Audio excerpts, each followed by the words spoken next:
invite Gero Rueter. Welcome, Gero. Gero, you are a journalist. You're in that sense not working in the sector. You're not from within the sector, but you kind of neutral looking at the aviation sector, but also in general about on renewable energy deployment. You have written several articles, and I know that you've done a lot of basic research, in particular on aviation. Now, if I may ask you to share with us your thoughts about what are the main challenges for aviation sector, if you want, of course, now after listening to the shipping sector, how you would see the situation, the challenges, and how far we can go ahead to what we all need, climate neutral world. Gero. I think you're still muted.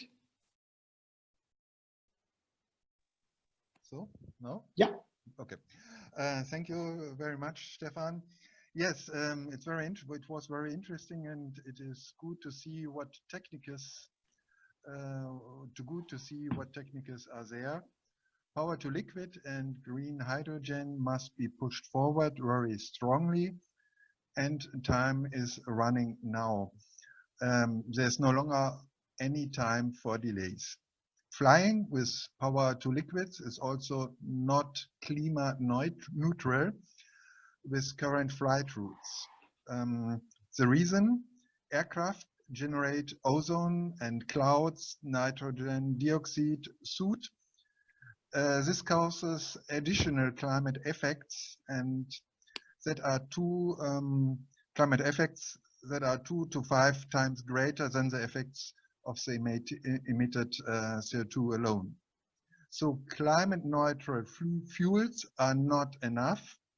Climate neutral flights routes are also needed. That is possible. You fly with weather data in such a way that the total additional climate effects are almost zero. Researchers say that is possible and workable. With power to liquid and climate neutral flights routes, one could fly almost climate neutral. So now, how much time do we have? I think that is very important. In Paris, it was agreed that everything should be done to keep the global temperature at 1.5 degrees.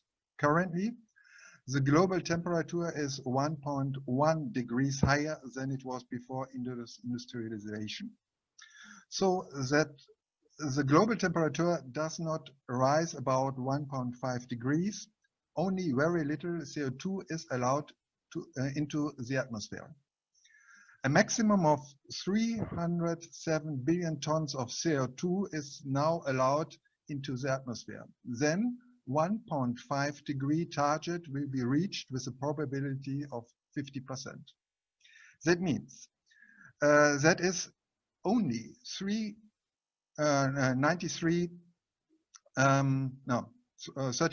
tons of CO2 that every inhabitant of the world is allowed to emit now. A German used up this budget is just under 4 years, an American in 2 years, a Chinese in 5 years, and a frequent flyer in a year for a few months, a frequent flyer in 1 year or in a few months. A return flight from Berlin to New York causes the climate effect nearly 4 tons of CO2 emission. It is clear from the number that flying now is not social. It destroys the climate. People suffer, especially future generations. So what to do? Currently, the air traffic has to drop very sharply with laws and prices. There should be a few flights, especially vacation flights. On the other hand, climate neutral fuels and climate friendly flight routes are needed quickly. If there is, then the situation looks better. From climate perspective, I don't see any other choice at the moment. This is the only way to keep the remaining CO2 budgets of citizens and states.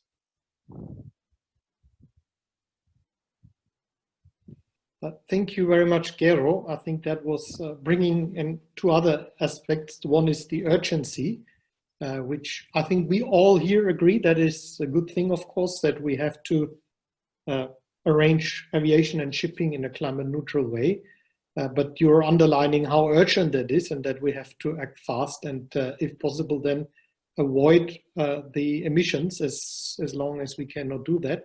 The other aspect that you've highlighted in this, in relation to aviation, is that flight routes are also very important. How you fly, because that has an impact on the, I understand, the clouds and how the sunlight is reflected. Would you have also any thoughts on the shipping side? We just heard that the and we know that it's of course broader trend than what our presenters have presented in the shipping sector. Liquefied natural gas is now seen by some as a solution. How would you think about that? Yes, I think with hydrogen and ammonia, it's a good way. Better shipping systems, we have seen a lot. It was very interesting. And the other thing is with ships for not a long distance, so you can use batteries. There are existing some ships in Norwegia cross only 30 kilometers or something. I think that we need all technologies and ideas that we have seen. And for the other side, I think in the shipping sector is the same. We must transport less. And I think we must change in this system, or we must think about the global economy to produce more things local and not to reduce the transportation globally. That I think that it's yes, we must transport a lot of things, and with the new technologies, I think we can go forward. It's actually something that is happening this year. Now we are all forced to travel less. I mean, I'm sitting in my office in Bonn. Before I traveled around the world, and now thanks to this situation, this is, I think, affecting now all of us. So we are, at the moment, we are forced to this, not because of reaction to climate change, but because of the pandemic situation. And we also will probably see that cargo transportation is going down this year. And there will certainly be now responses to that and make things more local. But of course, that is not the final response to it, because we need to have emission-free transportation. Now, I would like also to invite others to contribute to this. There was one question here that was just sent to me, Net Molloy. I hope I pronounce your name well. Would you like to ask this question? Then just unmute yourself. And if you want to ask this question someone personally, then please mention the person or name the person. Thanks. And sorry for any background noise. I had a question on regulation needed to actually commercialize wind-assisted and power-to-liquids shipping. How to actually commercialize these amazing technologies we've seen. So there's a crucial round of talks at the IMO coming up starting October 19th, the Intersessional Working Group on Greenhouse Gases.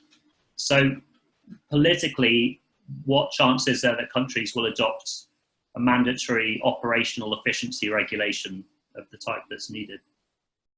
Okay, would you like to address anyone in particular? Okay, then I think I can make a couple of comments on that. I think maybe Mathiel would be maybe better on the fuel side. Both of you, please.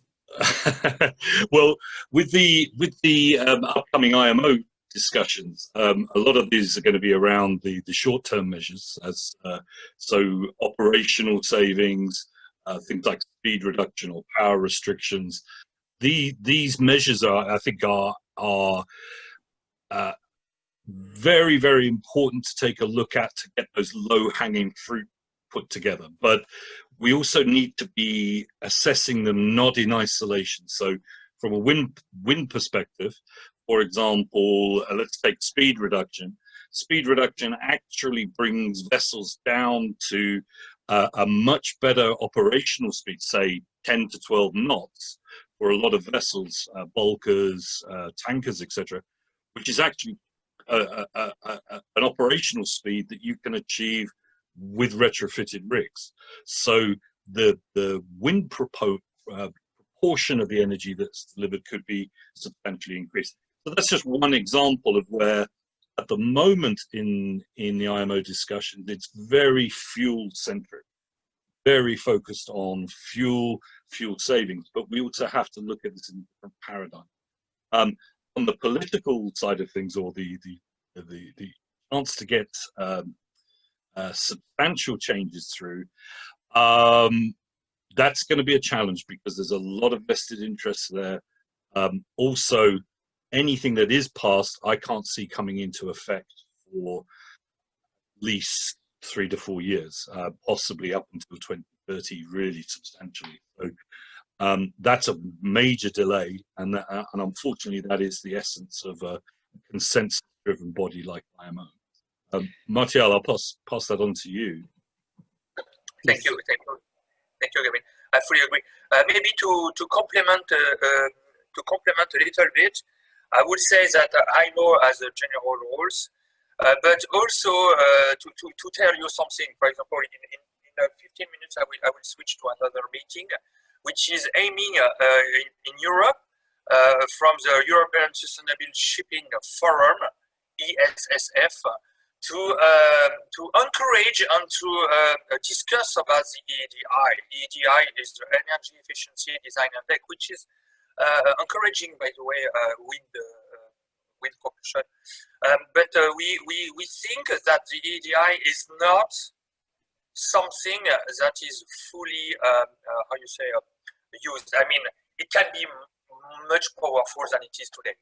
So the European Commission is thinking, based on the today EEDI, to increase the strength of this EEDI, calling it a so-called EEXI, and aiming to reinforce and to increase the power of designing a really a major step in terms of efficiency of a new design vessel. So we are dealing with a new design vessel. We think that the renewal of the fleet will be the long-term objective on efficiency of this measure, of course. I'm not saying that we don't deal with, of course, with the operation, and Gavin has made a very clear statement on that. But from design perspective, we think that we can increase even more the power of the tools which are proposed by the IMO. If I could just... Sorry, yes. Yeah, no, I was just going to add something to that as well. I think while the IMO and other regulations, and I think this is probably the same in the aviation industry, we are at present a very compliance-based industry. Literally, everybody, the majority of movers will only move when the compliance deadline or baseline hits them.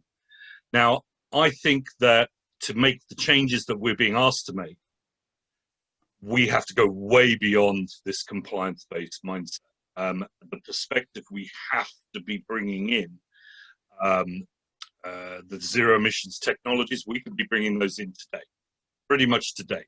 We make the business case for those, but we can do it technologically. And I think in aviation as well, if you wait for the policy to push, that will be pushing the last 50% or 60% of shippers, but we need to be moving ahead of regulation as well, and that actually will encourage regulation to change. And we've already seen it from the Maersk announcement, for example.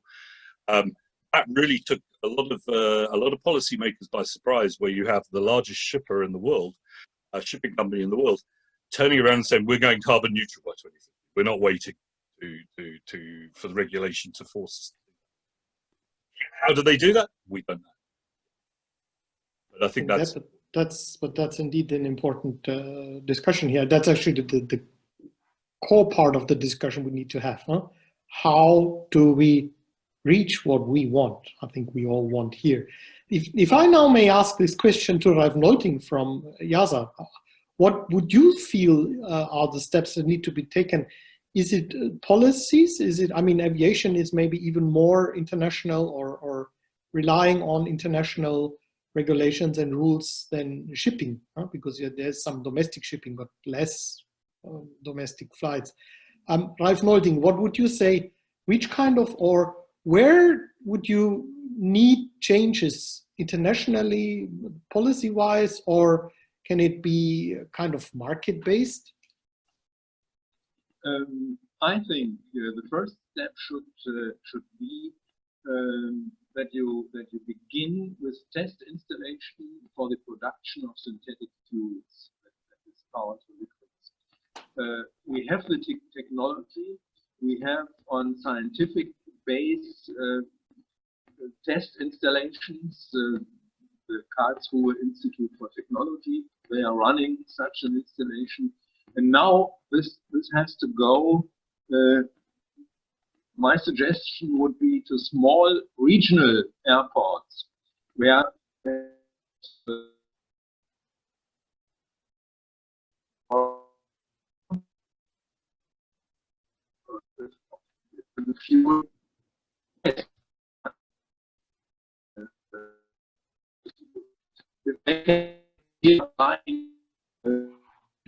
neutral is much more than I'm sorry, we are not, I think, understanding you at the moment. I think there is now a problem with the internet. So that seems not to be working. We maybe come back to you. Do we have any other questions or comments from the audience? So there is, okay, Robert van Hasselt, thanks for joining us, and have a nice remaining day. Gero, don't switch your camera yet off. I wanted to ask you another question. Gero. Stefan, could I, oh, sorry, go ahead. Please, if you have anything, then we do that before I ask. Sure. There's a couple of issues for me that are pretty fundamental in when we're assessing what needs to be done on both, I think, on both the aviation side, but especially in the shipping side. One is the rollout issue and the timing and challenging. Gero, you mentioned about pretty much a 4 to 5 year window if we average that out. I've seen it pushed out to about 6 years, but that's the carbon budget that we're talking about, is a 5, potentially 6 year. Now there are a couple of scenarios where we can claw back some carbon out of the atmosphere, but I don't think we should be depending on that. Now, when we're talking about alternative fuels, the LNG rollout in shipping has taken around about 15 years, and we're looking at around about 200 vessels plus about, I think, up to about 600 with the tankers that move it around and use it as fuel. That's less than 1% of the world fleet, or about 1% of the world fleet. We don't have a 15-year rollout luxury now. So the scaling of this is absolutely tremendous. So that's the first question or issue that I think we really need to be looking at, is how do we accelerate that, and how do we reduce the amount that we need to do on the scaling. Second point is around externalities and subsidies. We're looking at a fossil fuel industry that has huge indirect subsidies and some direct subsidies, but indirect subsidies. All of the pollution and health issues are externalized from the price. So we're basically not seeing anything like the true price of what a fossil fuel is. I think some of the alternative fuels and the transition fuels, we're also not looking at that. So, you know, if we're simply looking at it sectorially and saying we're going to push those emission or externalities upstream or downstream, we're not dealing with the climate, we're dealing with our percentage of the climate issue. And I think we have to be very, very conscious of that we're not simply adjusting to make our industry look good, but we're actually meeting the climate challenges as we go forward. So I just wanted to make those couple of points, because I think unless we deal with those, we're framing the discussion in an unrealistic way. And a carbon price, yes, it will help, but it certainly will not lock in all of those externalities that I just mentioned. So I'll get off my soapbox now, and other people can make a comment on that. Just we have a question here from Niels Zimmermann. Would you like to just speak briefly? Niels Zimmermann, you wrote a message here. Well, I can just, we can read that, of course, as well. What public funding mechanisms could be suited to paying for refitting of ships to carbon neutral propulsion? How much would it cost to refit a single big container ship? Perhaps a small charge per container per 1,000 kilometers. That's probably one not so easy to answer. Anybody would like to, Gavin? Oh, I'll give it a shot. Okay. Again, if we just take a look at what we're talking about here, single big container ship is maybe one of the big flag issues there. The big container ships are probably the most optimized vessel out there, because they're on big liner routes. They are absolutely huge. I mean, these are floating energy plants. They're not ships. They are almost like city floating out there. So to retrofit them to become carbon neutral is a challenge, unless maybe you're using a drop-in fuel into the existing power plants, because those power plants are incredibly expensive to retrofit. However, if you then take a look, and it's quite interesting how you've mixed that, Niels, is you then look at the cost per container, or even down to the cost per ton of goods. I saw one estimate where the full decarbonization of a ship carrying wine from New Zealand, somebody put it down to something like 10 cents on the bottle of wine. So, you know, the actual transport component is very, very small in the final product. So would you stop drinking wine because it was, rather than 10 euros, it was 10 euros and 10 cents? I don't think so. But you still have... But the customer isn't involved in that. But it depends which wine you drink. You have the bottle of wine for 90 cents, then there's a 10% increase. Huh? Okay, well, I drink expensive wine. Good. Well, Gavin, thank you. So we have, unfortunately, there's still the problem with our aviation colleagues. Ralph Nolting, as soon as he's back, I would request him to continue his statement. Then going back to Gero, I wanted to ask you, I mean, you're kind of watching, observing, you're working for Deutsche Welle, your office is very close to the UN Climate Secretariat, you understand all the politics behind. Where do you see the big barriers? I mean, if you just look at it in a broad way for aviation and for shipping. Is it the fossil fuel industry, or what are the big barriers? Unmute yourself. Yes. Yes, I think so. That's fossil industry that Claudia Kempfert said, and I agree with her, expert analyst of Germany, scientist said that we have a war between fossil fuel industry and renewable industry, and that we can see with the automobile industry and all industries who use the fossil fuels because they want to earn money, and the relationships that they have with the politicians and with the media is very good. And so the new ideas with renewables and it's difficult to integrate. And this is, I think that it is a war between the old industry and the new one, and the old, perhaps the old white man and the new young generation, like Fridays for Future. And I think the industry and all sectors must think in the mentality of the young people of 20 years or who will be 20 in 10 years. And so I think that is a perspective, and so they will, I hope and I think they will change a lot in all sectors, in the politics, in the industry, and all people in the old industry must change the thinking.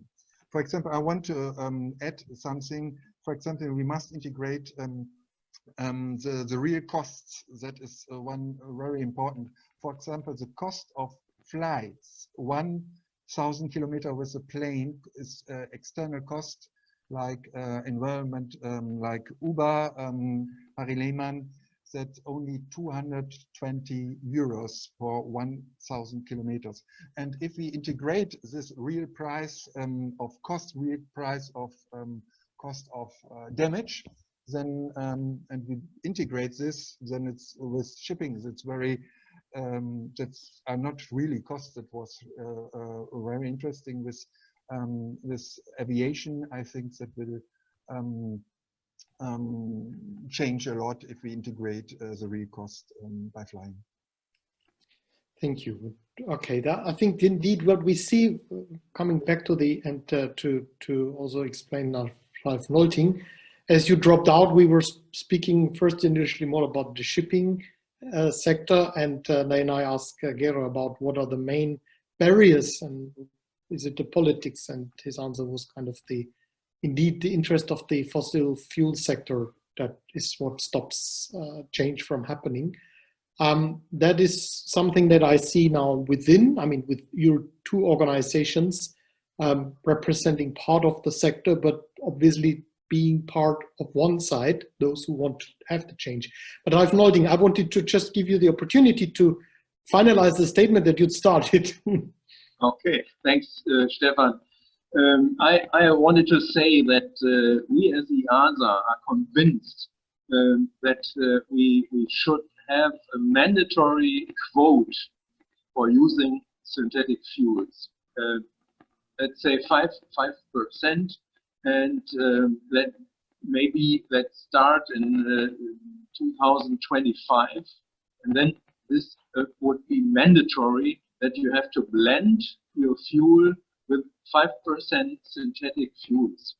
This would be a signal to airlines, a signal to fuel suppliers, a signal to the whole industry that we have to do something. And we are convinced you can do something. And if you start with a 5% blend, that would not make you extremely expensive with your operation.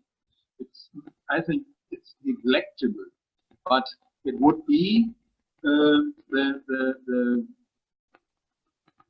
signal you have all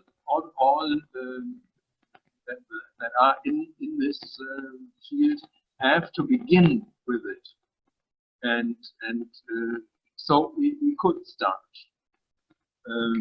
That's our opinion. And I have one answer to Gero when he said the non-fossil, the non-CO2 effects of flying are 5 times higher.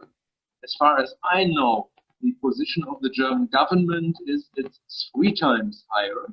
And then you have to see that synthetic fuels, PTL, are burning extremely clean, and you don't put parts out of the engines that are creating the contrails. So also this effect would be diminished by using synthetic fuels. Not when you start with 5%, but you know, in the final stage when you are really flying with, let's say, 50%, or you are allowed now 50%, but if you are going to 100%, or you would also extremely reduce the non-CO2 emissions. Me just briefly, and then before I to request Gero also to Yes, reply to that if you want. But it's between the non-CO2 effects, climate effects, is like between 2 and 5 times greater. It's normally the people says the German government, the Uber says 3 times, and I have looked yesterday, and they said it's between 2 and 5 times. But you can with climate neutral flight routes, there exist projects that you can you can make flights routes climate neutral. That's possible, nearly climate neutral. That's possible, and there are a lot of projects that and we can integrate it, the CO2 price, for example, in the climate neutral routes, flight routes, and so the companies use the routes which have a good climate effect. So we can integrate this in the CO2 price system. I think that is indeed, but I think it's not so difficult to bring these two views together if the airlines can fly in a more those routes, which I understand that's also consensus in science. Plus we have clean fuels, then together maybe there is a way that what we all want, no impact on the climate, that can be achieved. Just briefly, and I see there's one of our participants that wants to speak. We spoke about when we met a while ago, Ralph, we spoke also about, you explained that there are pipelines for kerosene. So I was just thinking of, we know that a feed-in tariff was really instrumental in getting solar and PV onto the market, because there was this the legal obligation of the those who owned and operated the power systems to buy the electricity. Maybe that would also be a way of having a commitment for the pipeline system, those who are using it, in the sense that you say that could be technically even be done, because you just follow the pipeline system and then you feed that what you produce as an investor into the grid. We have here one person, Nico van der Kolk. You wanted to also say something, and before we come to a final round. Nico van der Kolk, did you want to? Okay, do I have to ask to unmute? But that's also working. Do you want to make a comment? No, not particularly. I've been following the discussion with interest. I suppose I could at least introduce myself. I'm from Blue Wasp, which is a Dutch wind assist company. You can find some more details for us online. But anyways, I follow with great interest. I especially appreciate this discussion in the context of the upcoming vote at the plenary session. So, thanks. Good, thank you. So let's do the final round now, and let me start. We just do it clockwise. Gero, then Ralph, and the last word with Gavin, I would say. Gero, now summarizing this, is there hope? Can we achieve that with all the socioeconomic implications that we have? We have no choice. We must do it. That is the only answer, that we have to do all things that we can do, and quickly. soon as possible. That's the only could we do, we older people from our childs and perhaps grandchilds in one time. That is what we must do. That's the only answer. And I think we have a hope to do, but we must do very quickly and with technical and political and with Fridays for Future, and all people must do what they have to do. That is, I think that is our generation is, yes, that's